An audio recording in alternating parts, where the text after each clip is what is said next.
Bismillahirrahmanirrahim. Assalamualaikum warahmatullahi wabarakatuh. Selamat pagi, salam sejahtera buat kita semuanya. Sehat ya semuanya. Mudah-mudahan semua siswa ataupun siswi SMK Teknologi, khususnya jurusan Teknik Logistik kelas 11, tetap dalam lindungan Allah Subhanahu wa taala dan semuanya negatif perihal COVID-19.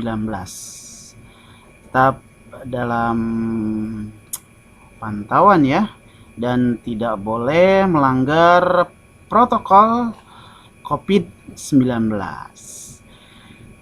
Baik, sebelum kita mulai pembelajaran jarak jauh di tanggal 10 Agustus 2020, berarti tinggal beberapa hari lagi ya kita akan memeriahkan hari ulang tahun Republik Indonesia. Sudah sampai di mana persiapannya?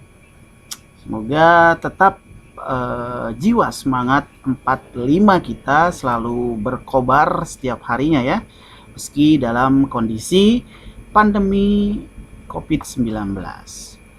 Baik, sebelum kita melanjutkan ke materi, mari kita berdoa menurut agama dan kepercayaannya masing-masing, agar ilmu yang kita miliki dapat bermanfaat dan dapat digunakan.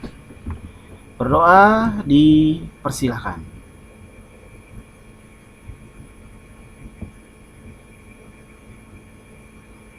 Berdoa selesai. Oke. Untuk pembahasan di mata pelajaran pengendalian dokumen administrasi gudang, khususnya kelas 11 Teknik Logistik SMK Teknologi, itu di pertemuan sekarang kita akan membahas tentang sistem administrasi gudang. Kemarin konsep tentang administrasi pergudangan sudah saya sampaikan.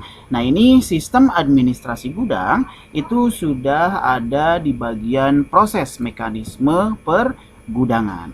Nah, oleh karena itu di mapel PDAG ini adalah salah satu mekanisme di dalam pergudangan. Apa saja yang ada di dalam sistem administrasi gudang? Mari kita kupas tuntas. Oke. Dengan waktu yang singkat ini, kalian diharapkan bisa mencari referensi yang lain ya. Oke, seperti biasa, pengertian dari administrasi pergudangan atau administrasi gudang itu adalah suatu kesatuan berbagai elemen atau komponen dari sebuah tempat penyimpanan barang untuk kemudian dilakukan proses administrasinya. Nah, proses administrasinya itu bisa melalui komputerisasi maupun secara manual. Nah, ini tergantung dari perusahaannya. Kalau sekiranya perusahaannya Bonafit, biasanya menggunakan sistem komputerisasi. Apalagi sekarang sudah di era industri 4.0. Hampir semua perusahaan harus menggunakan yang namanya sistem komputerisasi. Nah, untuk yang manual ini biasanya pabrik yang memang atau perusahaan yang belum memenuhi standar industri 4.0. Nah, oleh karena itu di sini kaitannya dengan IT itu pasti berhubungan dengan komputerisasi. Nah, jadi itu adalah pengertian atau definisi dari administrasi gudang. Next, itu adalah peran atau apa sih sebenarnya proses yang ada di dalam sistem administrasi pergudangan. Itu kurang lebih saya simpulkan ada 3 poin penting dalam peran sistem administrasi pergudangan. Yang pertama itu adalah administrasi merupakan sutradara atau konseptor di balik segala operasional gudang. Nah, jadi di sini peran dari seorang yang memang nanti tugasnya sebagai kepala gudang, khususnya di bagian administrasi pergudangan, dia adalah konseptor atau orang yang membuat semua catatan, semua jadwal, semua perihal apapun itu yang ada di balik gudang tentang operasional gudang, dialah orang yang bertugas untuk membuat atau konseptor di balik segala operasional gudang. Yaitu peran yang pertama. Yang kedua, itu adalah administrasi mengurus data-data gudang, seperti misalkan di sini data pemesanan. Apa yang dipesan, bisa barang ataupun bahan bakunya. Nah, selain pemesanan, dia juga bertugas sebagai data persediaan. Jadi semuanya perihal persediaan, baik itu untuk produksi maupun untuk barang pengiriman, itu didata. Nah, selain itu, data pengeluaran barang pun dicatat. Kemudian data permintaan, bahkan sampai dengan peramalan dan permintaan, itu semuanya dikelola oleh kepala gudang. Nah, itu poin yang kedua di dalam proses peran sistem administrasi pergudangan. Yang ketiga, itu adalah mengingat sistem yang begitu rumit atau kompleks. Nah, maka di sini bisa diperlukannya software atau aplikasi khusus yang memang menangani semua secara terintegrasi. Jadi semuanya itu berkesinambungan, berhubungan antara proses A sampai dengan Z itu menggunakan yang namanya software atau aplikasi tertentu. Apalagi kan sekarang di era 4.0 ya, industri 4.0, semuanya harus terintegrasi. Nah, oleh karena itu di sini tenaga kerja manusia itu dikurangi, semuanya serba terkomputerisasi. Nah, disinilah tugas sebagai seorang purchasing ataupun kepala gudang harus bisa memikirkan atau harus bisa membuat software yang memang berhubungan dengan administrasi pergudangan. Nah, itu yang ketiga atau peran yang terakhir dari proses sistem administrasi pergudangan. Next, pembahasan masih perihal peran sistem administrasi pergudangan. Tadi 3 poin ya yang paling krusial atau paling penting. Nah, sekarang di sini ada 4 poin lagi yang memang harus kalian ketahui di dalam peran sistem administrasi pergudangan. Selanjutnya yaitu administrasi itu berkaitan atau banyak berkaitan dengan pemasok. Jadi kalian harus mampu memasok baik itu dari gudang ke proses produksi ataupun ke sebelum produksi, itu kalian harus memahami proses pemasokan. Nah, selanjutnya itu perjanjian produk yang returnable juga menguntungkan perusahaan dibandingkan sistem beli putus. Nah, jadi di sini ketika memang ada barang yang dipesan itu ada yang salah, bisa di return daripada beli terus putus. Nah, jadi di sini ketika ada 2 pilihan antara returnable dengan sistem beli putus, lebih baik kalian menggunakan sistem returnable. Kenapa? Karena ya memang ketika memang barang sudah nyampe di customer, itu bisa dikembalikan. Selanjutnya, perjanjian ini bahkan bisa begitu ketat. Misalkan nih di sini satu peritel luar negeri yang tersangkut kasus di KPPU. Nah, salah satunya karena diduga mengadakan perjanjian pada pemasok supaya harga yang masuk ke retail tersebut harus lebih murah dibandingkan retail mana saja yang memesan barang sama dengan pemasok. Nah, ini merupakan bentuk praktek monopoli. Jadi kalian di situ melakukan proses monopoli ini, misalkan perusahaan kalian memonopoli harganya, kompakan nih bikin perjanjian, harganya sekian, harganya sekian. Pokoknya ketika ada customer yang beli, pokoknya sudah jangan ada proses tawar menawar. Nah, itu adalah proses monopoli. Jadi misalkan produksi ini handphone nih, ada merek A, kalian kerjasama dengan pabrik yang lain, dengan pemasok yang lain. Nah, kalian di situ kerjasama dengan harga yang sama, kemudian ketika dijual tidak boleh ada harga penurunan. Nah, itu adalah salah satu contoh kecil dari proses monopoli. Nah, selanjutnya di sini hubungan erat pihak administrasi juga dijalankan dalam rangka menjalin supplier relationship management. Nah, jadi di sini kalian harus mampu membuat suatu hubungan dengan supplier atau membuat manajerial yang berhubungan dengan supplier atau pemasok. Nah, jadi di sini banyak faktor yang mempengaruhi supplier relationship management dan banyak menyangkut etika bisnis. Jadi etika bisnisnya pun di sini harus benar-benar kalian kuasai. Misalkan dari A ke B, kalian harus tahu regulasi atau peraturan-peraturan yang dibuat antar perusahaan. Nah, itu yang terakhir perihal peran sistem administrasi pergudangan. Selanjutnya, di sini ada alur. Jadi bagaimana sih proses atau rule dari administrasi gudang? Itu saya simpulkan menjadi dua bagian. Yang pertama itu ada data pemesanan barang dan nanti yang kedua itu ada data inventory. Kita kupas yang pertama terlebih dahulu ya. Untuk alur administrasi gudang yang pertama itu ada data pemesanan barang. Apa itu data pemesanan barang? Menurut pengertiannya itu adalah sebuah gudang jadi menyimpan barang-barang tertentu dan mengeluarkan dalam jumlah tertentu. Misalkan, di sini pengeluaran barang X. Nah, maka penyimpanan bisa saja X atau X ditambah Y. Nah, jadi ketika misalkan ada customer yang mesen combro rasa durian. Nah, ketika kalian di situ dalam proses pengeluarannya combro rasa durian, nah maka kalian pun harus menyimpan bahan baku yang memang berhubungan dengan combro rasa durian. Nah, contohnya misalkan di situ harus ada terigu, kemudian harus ada duriannya. Nah, itu sesuai dengan yang namanya pengeluaran. Jadi kalau bahasa matematiknya itu adalah pengeluaran adalah X, nah maka penyimpanannya pun harus X. Nah, jangan sampai ketika pengeluarannya itu X, pemesanannya Y. Contoh, ketika di situ ada pemesanan combro rasa nangka, tapi kalian di situ menyimpan durian. Salah. Ya, jadi di situ harus sesuai antara pengeluaran dengan penyimpanan.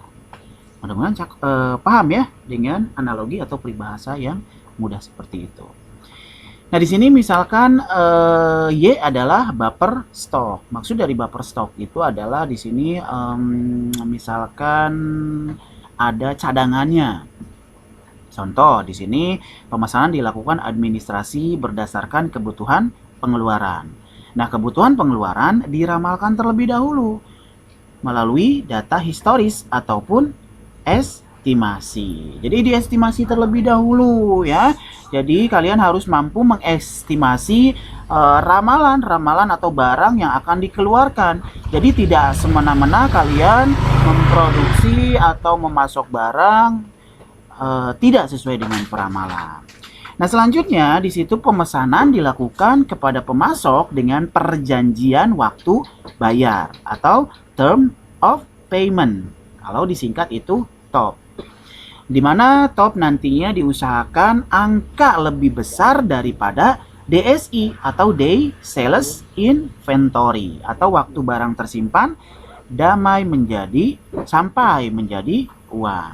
Misalkan contohnya di sini, jika kalian memiliki sebuah perusahaan yang berhasil menjual dalam waktu 3 hari dan topnya adalah 6 hari, maka perusahaan di situ otomatis akan untung.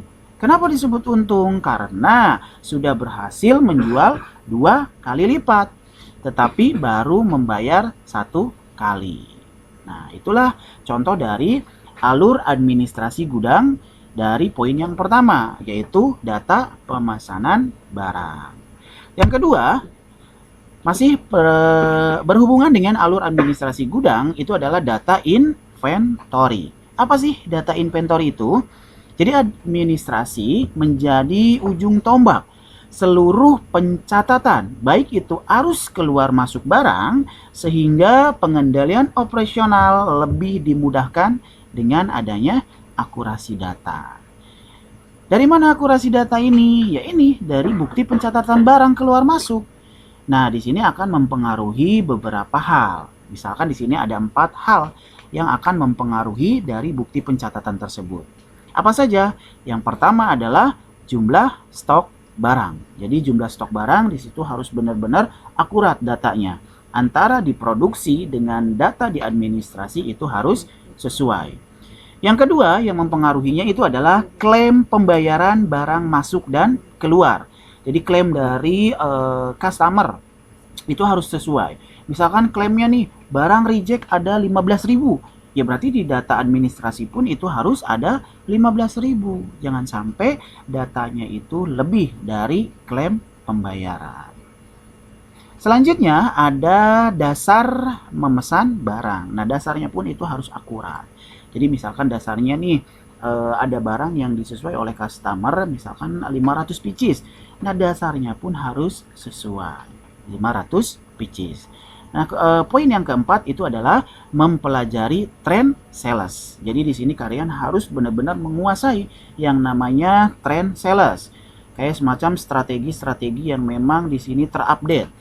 Misalkan di sini sales di 2012 itu proses pemasarannya yang lebih ekonomis itu melalui sosial media.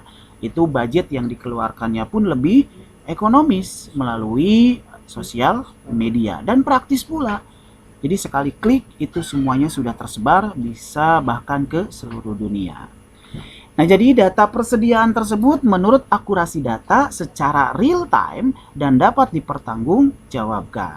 Nah, jadi di sini administrasi yang kuat perlu dibangun melalui integrasi atau hubungan antara komputerisasi dengan sumber daya yang menjalankannya. Jadi harus mampu terintegrasi atau mampu berhubungan antara sumber daya manusia dengan sistem komputerisasi. Itu data atau alur yang terakhir ya, perihal administrasi gudang. Selanjutnya di sini ada yang namanya sistem penerimaan barang di gudang. Ada 3 poin perihal sistem penerimaan barang di gudang. Yang pertama itu penerimaan barang merupakan segala awal arus barang yang bergerak di gudang. Jadi penerimaan itu adalah proses awalnya. Jadi ketika bahan baku atau material yang masuk itu adalah proses yang pertama di dalam proses sistem penerimaan barang. Pasti awalnya itu adalah penerimaan. Dan proses yang terakhir itu adalah laporan. Setelah penerimaan itu ada yang namanya penerimaan barang dari pemasok atau supplier atau rekan kerja ya, memang kelihatan mudah. Namun bila hal ini tidak memiliki sistem yang mengatur, maka bisa dipastikan akan mengganggu produktivitas. Jadi di sini kalian harus benar-benar termanage atau bisa teratur proses penerimaannya supaya di sini dalam proses produktivitas tidak terganggu ya. Kemudian dari sistem penerimaan barang di gudang yang ketiga adalah ada hal-hal penting dalam proses penerimaan barang. Apa saja hal-hal pentingnya? Yang pertama itu adalah bukti pemesanan barang dari gudang. Ini adalah hal yang penting. Ya, jadi harus ada bukti pesanan barang dari gudang. Untuk apa sih gunanya? Ini untuk memastikan pesanan barang dalam spesifikasi tepat. Jadi jangan sampai pemesanan barang di dalam catatan ada 500 pieces, tapi kalian dibeli ada 600 pieces. Jangan sampai seperti itu. Ya, jadi bukti pesanan barang dari gudang itu harus ada. Yang kedua, itu ada bukti tanda barang diterima. Jadi ada barang diterima nih sekian pieces, itu ada. Baik itu dalam bentuk kertas ataupun sudah terinput di komputer. Untuk proses penagihan fungsinya ya. Nah, yang ketiga itu ada cek bukti pemesanan dengan fisik barang. Tadi kan ada nih bukti ya, buktinya dalam kertas. Misalkan di buktinya itu ada 500 pieces. Ketika kalian controlling di dalam bagian produksi atau di bagian penyimpanan gudang, barangnya benar nggak nih? Sesuai nggak nih ada 500 pieces? Nah, di situ kalian harus ada proses pengecekan antara bukti pemesanan dengan fisik barang. Nah, yang keempat, cek masa expire date-nya. Jadi di situ kalian harus tahu masa kadaluarsa barangnya, kemudian kondisi barangnya pun harus dicek. Apakah masih oke atau layak pakai atau tidak. Ya, jadi ada proses pengecekan expire date dan kondisi barang. Kemudian yang kelima, dalam proses penerimaan barang itu memasukkan barang ke penyimpanan. Jangan sampai barangnya disimpan di luar atau tidak dimasukkan ke barang penyimpanan. Oke, paham ya? Di dalam proses sistem penerimaan barang di gudang.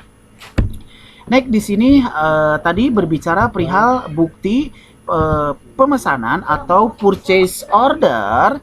Itu ada 5 poin ya. Jadi yang pertama itu customer memesan barang ke pemasok. Jadi di sini mengirimkan PO ke pemasok. Apa itu PO? Jadi PO itu adalah purchase order. Ya. Jadi di sini customer memesan barang dulu ke pemasok. Jadi ada PO dulu, ya. Jangan dulu dibuat. Jadi nunggu PO terlebih dahulu. Itu yang pertama di dalam bukti pemesanan. Yang kedua, itu pemasok menerima PO kemudian menyiapkan barang sesuai dengan PO. Nah, yang ketiga, PO diperiksa dan disesuaikan dengan seluruh item yang dibawa.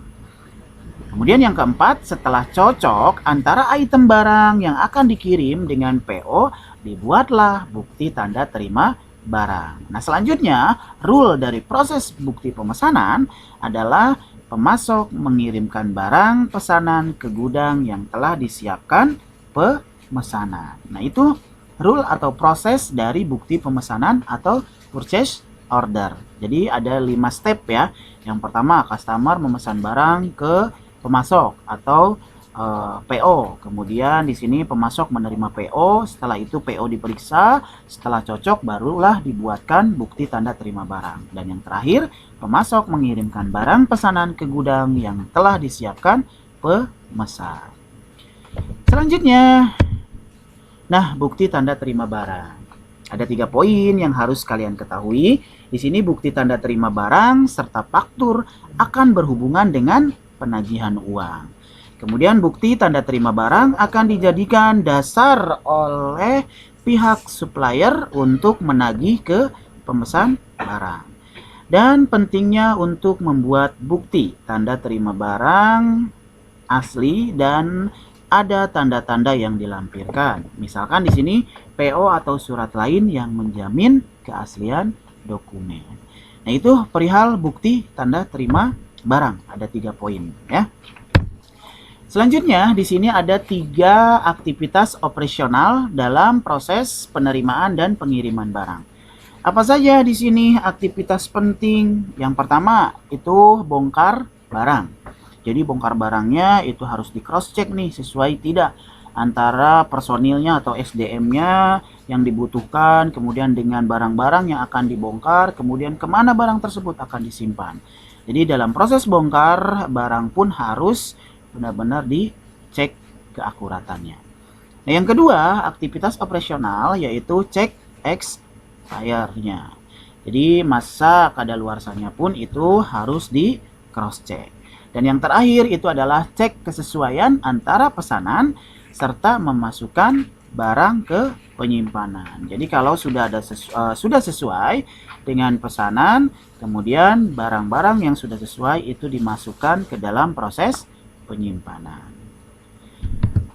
Selanjutnya di sini mungkin kesimpulan dari proses sistem tersebut itu penerimaan barang di gudang rawan permainan dengan pihak supplier. Nah, biasanya di sini memang itu banyak uang basah atau banyak sekali ladang-ladang keuntungan atau bahasa kasarnya mah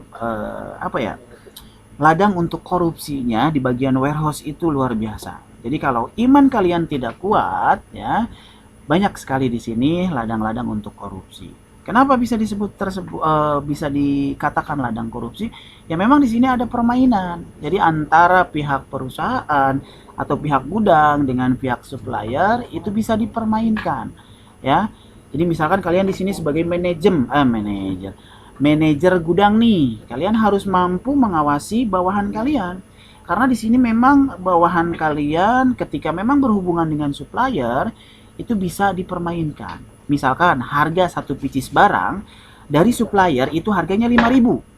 Tapi ketika kalian di situ sebagai operator gudang, itu bisa memainkan harganya ke perusahaan. Misalkan dimainkan dengan harga satu piecesnya itu 7.000. Di situ kan ada keuntungan 2.000 per pieces.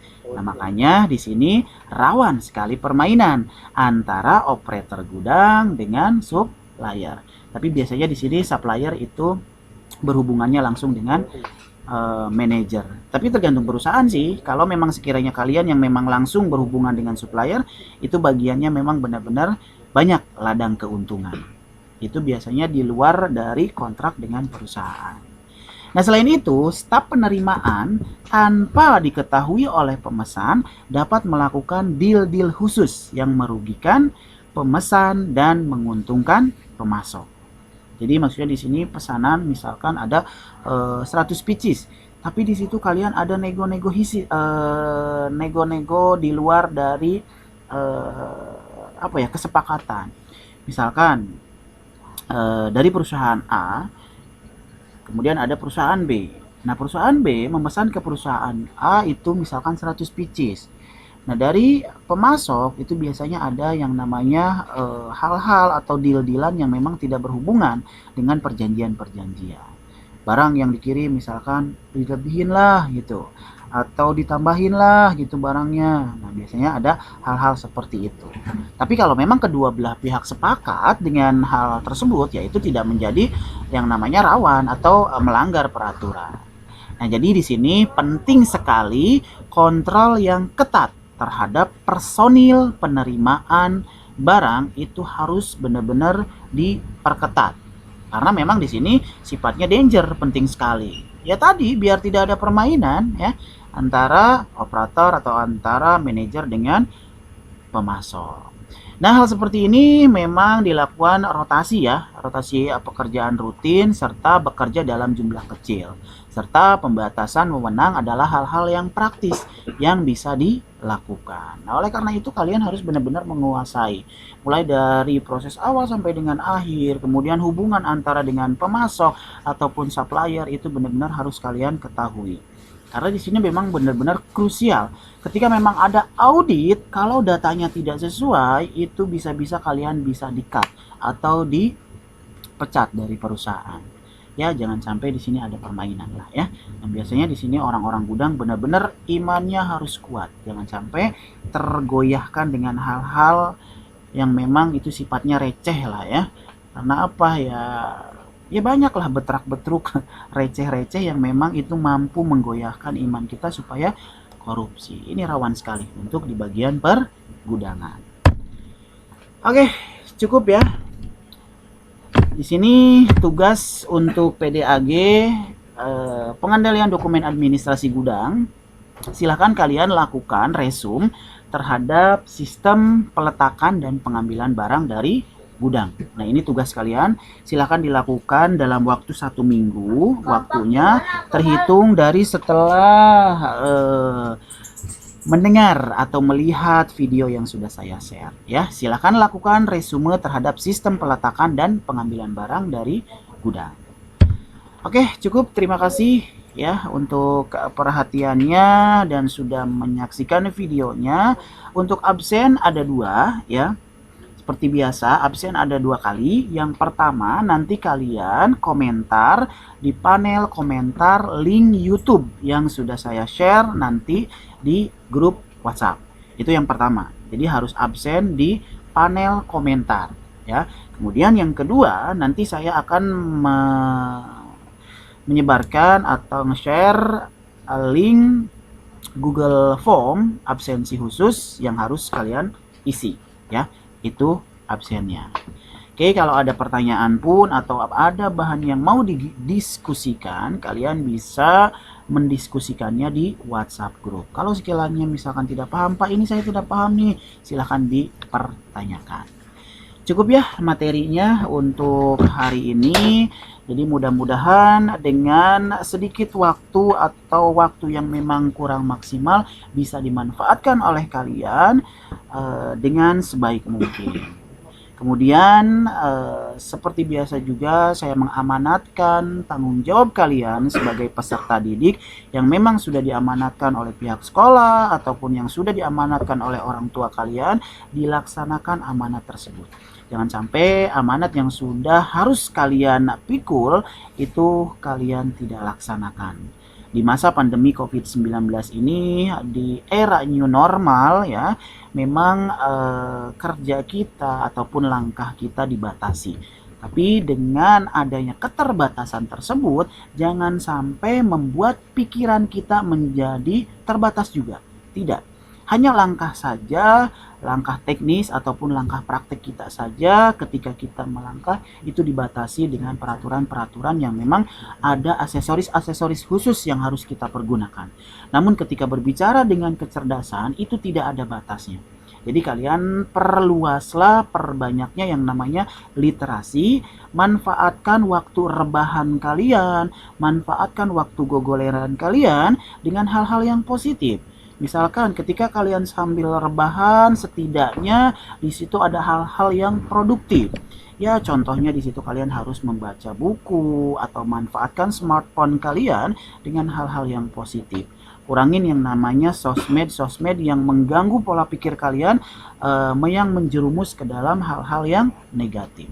Ya, jadi saya seperti biasa setiap minggunya selalu mengingatkan kalian rajin-rajin baca literasi baik itu di buku ataupun di internet. Karena ketika kalian sudah bisa membaca, sudah mampu memahami bacaan, itu otomatis pola pikir, kemudian wawasan, kemudian kecerdasan itu akan bertambah banyak. Jangan sampai kalian menjadi autis dengan game-game yang tidak menguntungkan atau game-game yang yang memang berpengaruh jelek terhadap kalian gitu. Kalaupun memang kalian sudah terlanjur hobi dengan game, ya manfaatkan game tersebut menjadi hal-hal yang produktif ya. Misalkan kalian ikut turnamen ataupun kalian di situ memang membuat suatu game yang memang terbaru yang bisa dimanfaatkan oleh orang lain sehingga ada royalti khusus untuk kalian. Soalnya ketika kita membuat yang namanya aplikasi atau software itu nanti secara tidak langsung ada royalti khusus untuk kalian. So, manfaatkan keadaan seperti ini. Perdalam lagi ilmu SWOT-nya ya, analisis SWOT-nya. Nanti di PK dan K itu akan ada yang namanya analisis SWOT. Jadi ketika memang ada keterbatasan di masa pandemi ini, pasti ada yang namanya hal-hal positif yang bisa dimanfaatkan. Ya, contoh kecilnya, ketika orang-orang harus menggunakan masker, otomatis kalian harus membeli masker. Dan hal produktif yang harus kalian lakukan adalah menjual masker. Itu adalah salah satu analisis SWOT dalam proses PK dan K. Oke, cukup ya. Mudah-mudahan dengan waktu yang singkat ini menjadi hal yang luar biasa buat kalian. Sehat dan sukses selalu buat kita semuanya. Amin ya rabbal alamin. Mohon maaf apabila ada keterbatasan dan mohon maaf apabila ada hal-hal yang salah. Billahi taufiq wal hidayah. Wassalamualaikum warahmatullahi wabarakatuh.